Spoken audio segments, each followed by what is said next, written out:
Thank you for tuning in to the latest edition of the 12 Kyle podcast. Whether you're listening during your commute, while working out, or just relaxing at home, we appreciate you. Every download, every listen, and every subscription means a lot. Up next, the 12 Kyle podcast. I'm going to be really honest with you. Men always try to act like it's the women who are jealous and the women who are petty. Talk about it. But the reality is men are the pettiest. I want to use the appropriate words because I want to. What's the tweet, Carrie? Think of the messiest person you know. It's a man, ain't it? I didn't say that, she did. I didn't say it. Somebody on Twitter said it. Think of the messiest person. Speaking of messy, you know what? I can't agree with that. I don't think we're petty. As a man, I will speak for men in saying that I don't think we're petty. Can we be petty? Probably. But I think at the core of who we are, I don't know that we're any more petty than women are. But, it's an interesting conversation. The clip that you just heard was from the Flagrant and Funny podcast with Carrie Champion and Jamel Hill. Shout out to those ladies. They just started a new venture, and that was their initial episode. And but the reason why I wanted to use that clip was because I found myself as they were talking asking, "Are you petty like that?" And I don't think that I am, but I got to thinking about a couple of scenarios where I may have been petty. Now, let me kind of give you the synopsis of what they talked about, because that led into a conversation. And the conversation that actually started it all was they were talking about how petty Michael Jordan has been when it comes to his arch nemesis when he played basketball in the NBA, a man by the name of Isiah Thomas. Now, for those of you who don't know, let me start by saying that Michael Jordan is my favorite basketball player. Jordan's my guy, right? So I will tell you this and not be biased. So back in the day, it was alleged that Jordan's rookie year, which was 1984, and I remember this very well, Jordan made the All-Star game. And legend has it that Isiah Thomas, who had made the All-Star game as well, they were playing for the East. Now, this was when, you couldn't, if your team was in the East and you played with the East, it's not like how it is now when you got guys playing all over the place. But anyway, it was the East versus West. And legend has it was that Isiah had, he had talked to some other players who were going to play in the All-Star game, and they were a little bit leery, and some may have been somewhat jealous of Michael Jordan. Now, again, Jordan was a rookie at the time.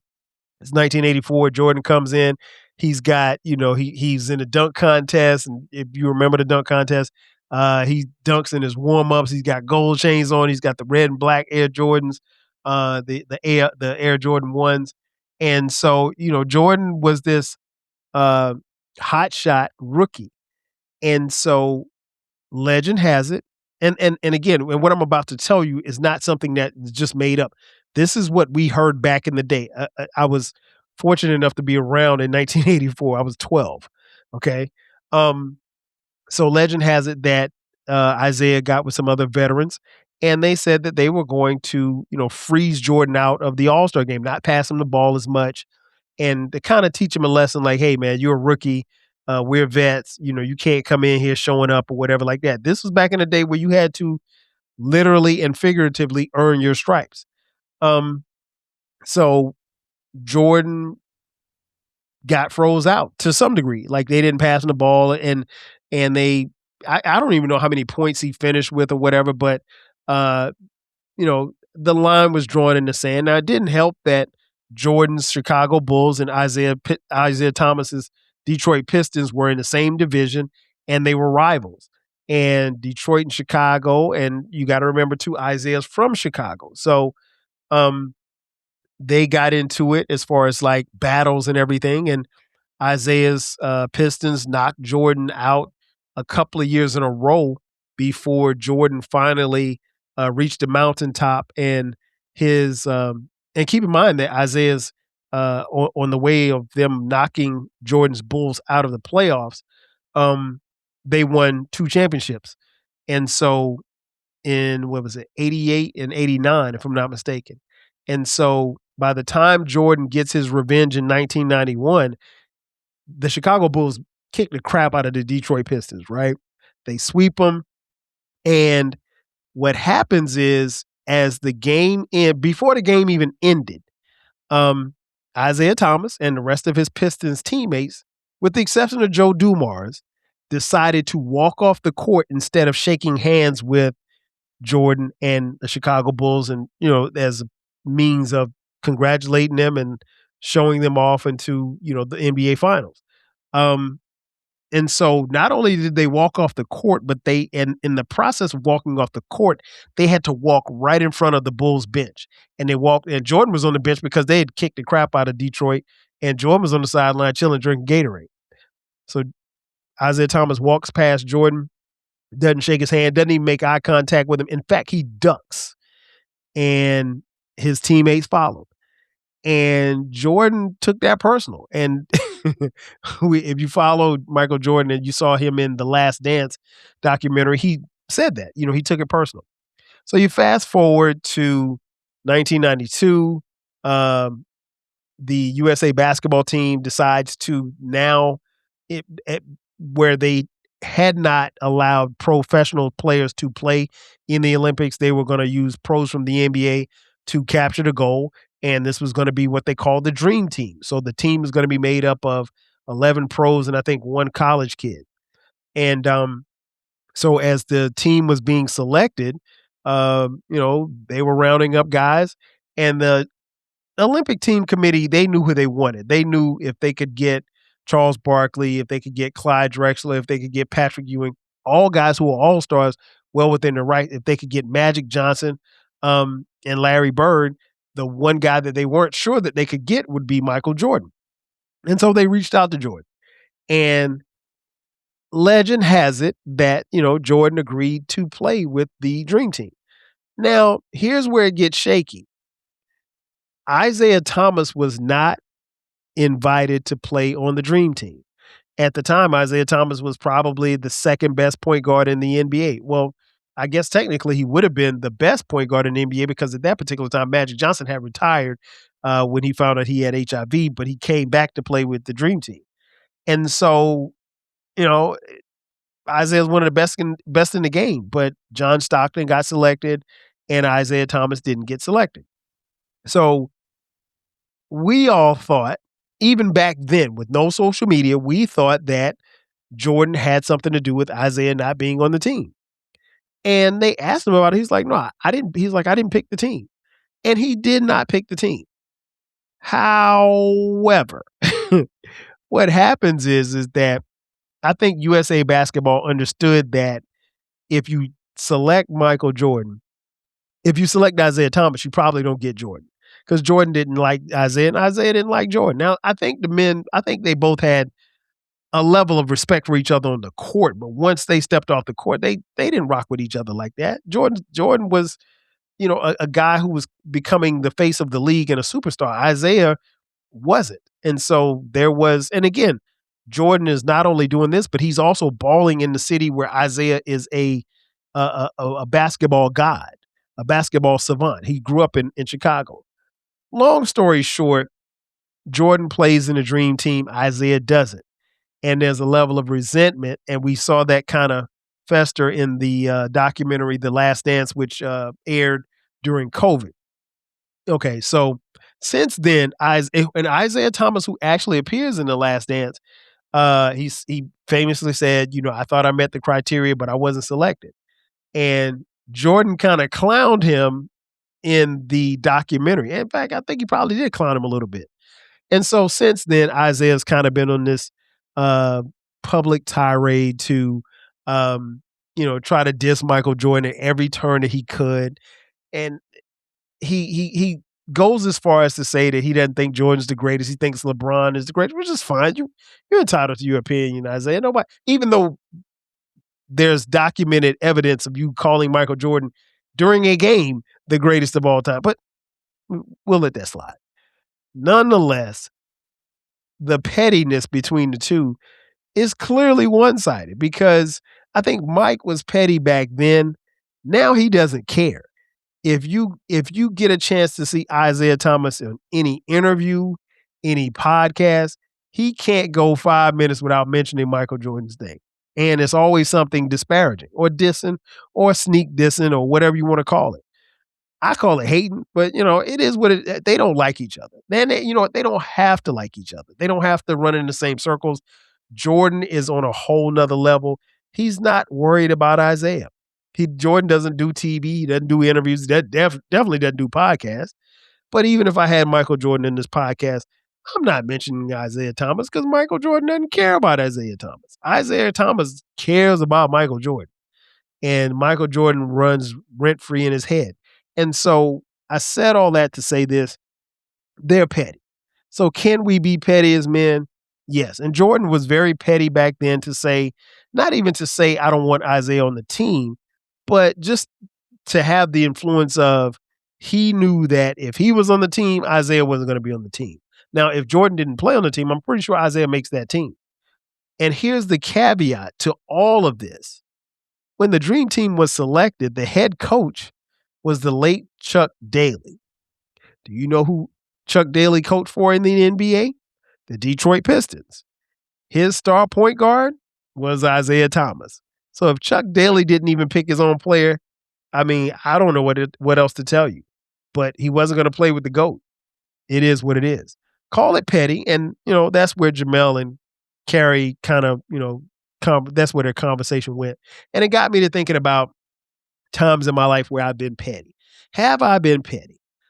I think I have. I can think of a couple of instances. One that comes back to mind is my time at South Carolina State University. I was a senior, and I was a marketing major, and we had to take this class. I think it was it wasn't a marketing class. I think it was a management class. Let's just say it was Intro to Financial Management. I can't remember the name of the class. So anyway, I'm a senior. This was the first semester of my senior year, and I got in the School of Business where I was graduating from, Belcher Hall, shout out. You had to, at the very least, you have to have a C in all of your classes. Now, in my marketing classes, I never got anything less than a B, right? But this was financial management, and I wasn't really a fan of the class. The professor, Miss Hanks, was a middle-aged white lady. She seemed to be pretty decent of a person, pretty good professor. She knew her stuff. I had taken her for a class before, and I thought we had a good rapport, and I thought, everything was cool. And it was cool until it wasn't. So I remember we get to the end of the year, and we're about to take the final. Now, again, she knows that she has these seniors in her class. And what's interesting was that if you did not pass the class, you could run the risk of not graduating. And so I'm in the class and I'm doing okay. I'll be honest. I'm not focused. I'm focusing on graduating. This class, all I cared about was just getting a C. And did I try my best? No, I didn't try my best. I'll be honest with y'all. So again, there were 6 seniors in the class. My man Mo, shout out to Mo. Mo was in the class with me. And I just remember we took our final, and and I remember her saying, yeah, she was like, somebody asked her about, kids passing the class or whatever. And she was like, yeah, all of my seniors are going to pass. All of my seniors. I remember her distinctly saying that. All of her seniors were going to pass. There was only 6 of us, right? And so the grades came out, and again, this is first semester, and I don't think the class is being offered second semester. So I'm not thinking I'm not going to pass this class because she said all of her seniors passed. And so I'll never forget, we had to go, we left class and then we came back maybe like the next day or whatever. And the grades were posted on a chart outside of the classroom. And it was just posted by social security number. So you see your social security number, you see what your grade is. Looking back on it, we probably shouldn't have done that because, somebody could have stolen your identity, but it was the 90s. We didn't care. And so I saw my social security number and I saw a D. And I couldn't believe it. And I'm like, yo, I'm a senior. How did I get a D in this class? Why did she give me a D? That's the way that I thought. I thought she gave me a D. And so so I called Mo and I'm like, yo, I said, man, I saw my grade. I got a D. And he was like, what? He was like, yo, I got a C. So Mo got a C. And I said, how is that possible? He's like, I don't know. I said, well, she said that all of her seniors passed. I said, I got a D. And like, he just started laughing. And I was like, man, this ain't funny. Like, I got to take this class again. And I was pissed.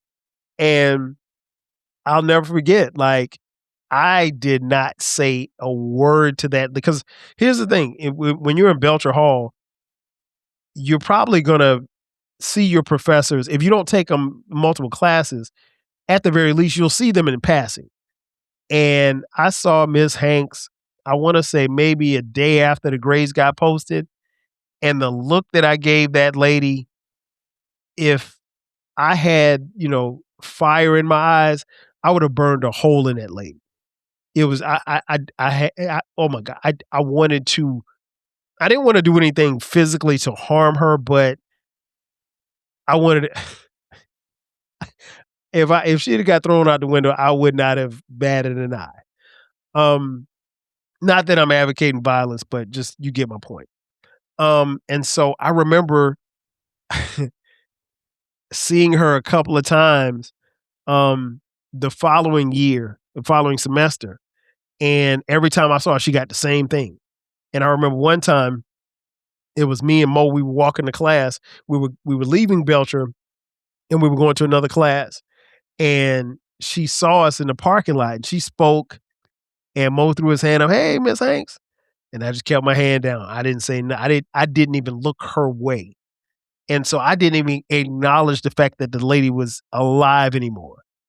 And shortly thereafter, she saw Mo and she talked to Mo. She pulled him to the side and she said, do you think Kyle is ever going to forgive me for that grade? And he said, Miss Hanks, he doesn't, he's never going to forgive you for that. And she was like, well, I did what I could. And she started telling him about something. And basically, in her mind, it was my fault that I got a D. But that's not the case. I think she gave me a D. I think I earned a C. Now, could I go back and look at my grades and say, I could have done better? Yeah, of course I could have done better. But if you know that I'm a graduating senior, man, give me a couple of points. Give me a couple of points so I can get out of here. Come on, man.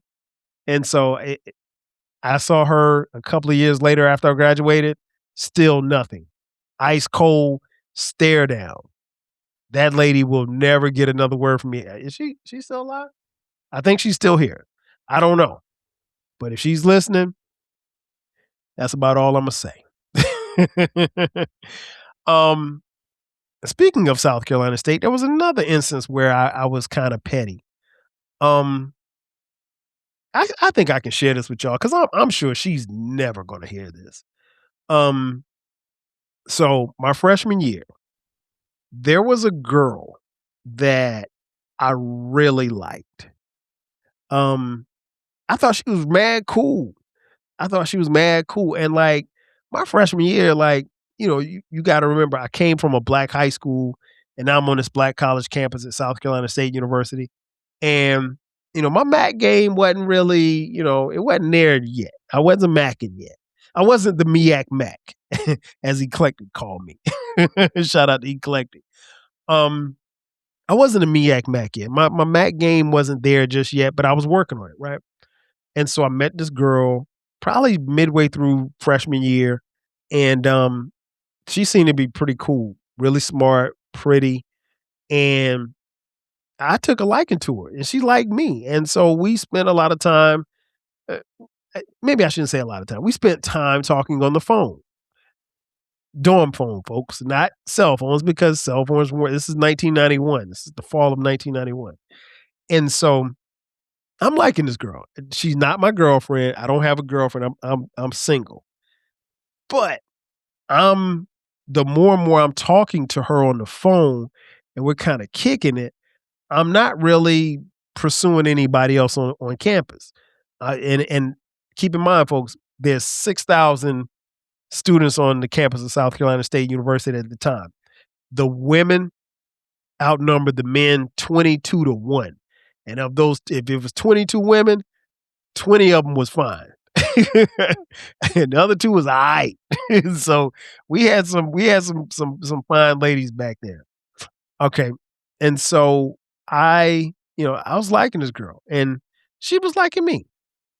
And so I made the mistake of liking her a little bit more than what I probably should have.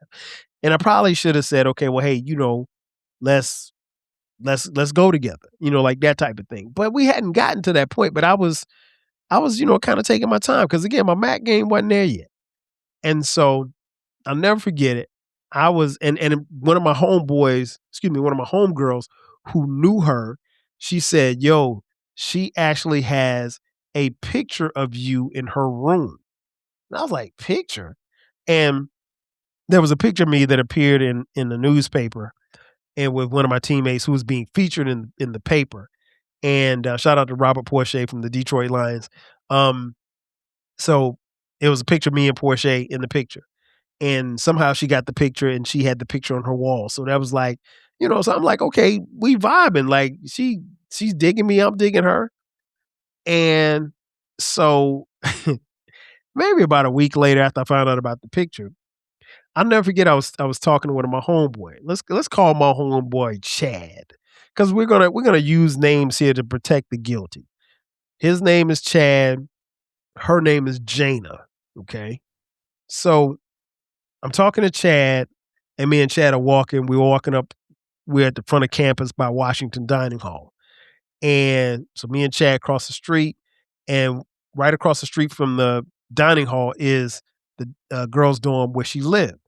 And so Chad was like, yo, he's like, man, me and Ronnie, we got it with a couple of chicks last night.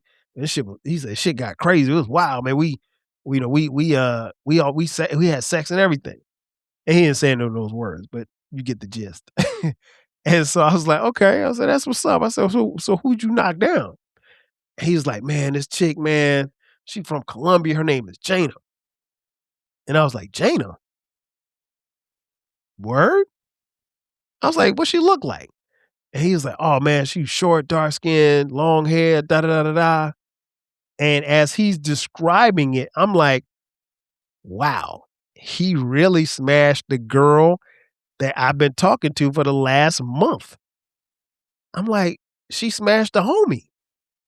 I couldn't believe she smashed. And now keep in mind, she don't know me and Chad are boys. I don't know how. Well, here's the thing. If she had a conversation with him, she would have realized that Chad and I are from the same place. And so that right there should have been a dead giveaway because Chad and I went to high school together. Right. And so she don't know that I know that she smashed the homie. And this is truly the homie. And so I'm like, so I'm asking Chad these questions. And Chad was like, man, she did it like this. She did it like that. Whoop-de-whoop. I'm like, oh, word? Okay. And so in my mind, I'm not tripping, but I'm also on some like, I can't believe like you smashed the dude. And I'm thinking like me and you got something. And so I don't know what happened. I just know like after Chad told me that for some strange reason, she called me later that night. I think I answered the phone. I was like, let me call you back. And so she called me the next day, didn't answer the phone. She called me the next day, didn't answer the phone.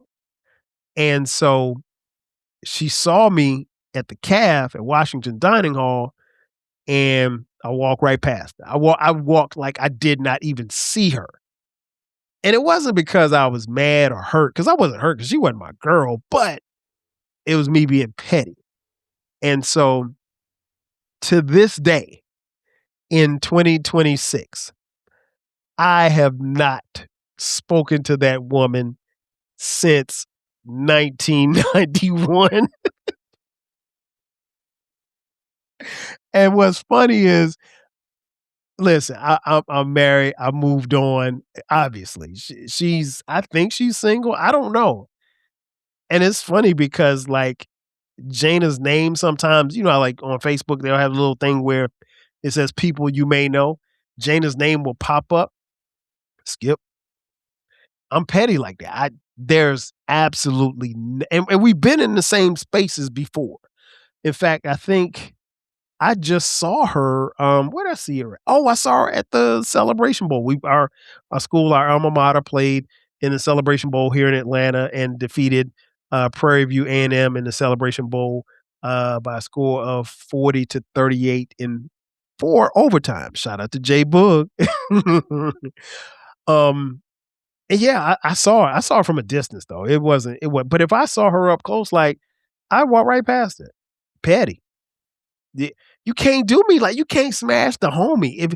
If she had smashed some other dude, that'd have been cool. But she smashed the homie, man. And here's the funny thing, like I never told a homie that I was digging her like that, because at that point it didn't matter. I mean, once he told me she smashed the homie, I'm like, nah, I can't rock with you like that. You're a loose woman. Man, listen, I don't know where that came from as far as that mentality, but yeah, I mean, I was just petty. And so now, again, I don't care now. Could I speak to her now? If she spoke, would I speak back? Maybe. I don't know. The petty, I just got to carry it. I mean, like, we keep it going. Why not?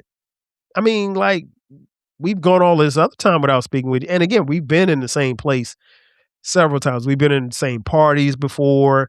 We've been, obviously we've been at football games together and stuff like that, but I don't know much about her. I don't know, where she lives or anything like that. She's aged well from what I've seen, but nah, I ain't got nothing to say. Cause you smashed the homies and you ain't smashed me. So in conclusion, was Jamel Hill and Carrie Champion correct? Are we petty? We can be. I mean, I think listen, I think all of us are petty to some degree. It's just how far you carry it. Now, if you carry it for a little while, then maybe you're not petty. But if you carry it for 30 years, you just might be a little bit petty. I know I am. Ladies and gentlemen, that's going to do it for me. Thanks again for checking out this edition of the 12 Kyle podcast. Be sure to subscribe to the podcast. We drop new episodes weekly. Make sure that you also subscribe to the Rap Soul podcast. That's my personal music podcast where we talk about music and artists from the 80s, the 90s, and the 2000s when it comes to rap, hip hop, soul, and R&B. It's the best music podcast that you've never heard. Programming note, going forward, the Rap Soul podcast and the 12 Kyle podcast will be dropping their episodes every Thursday.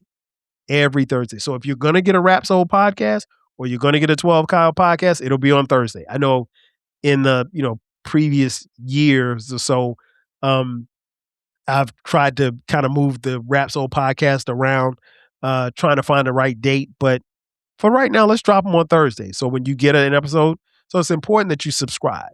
If you'd like to contribute to this podcast financially, hit us up on Cash App, $TWELVEKYLE.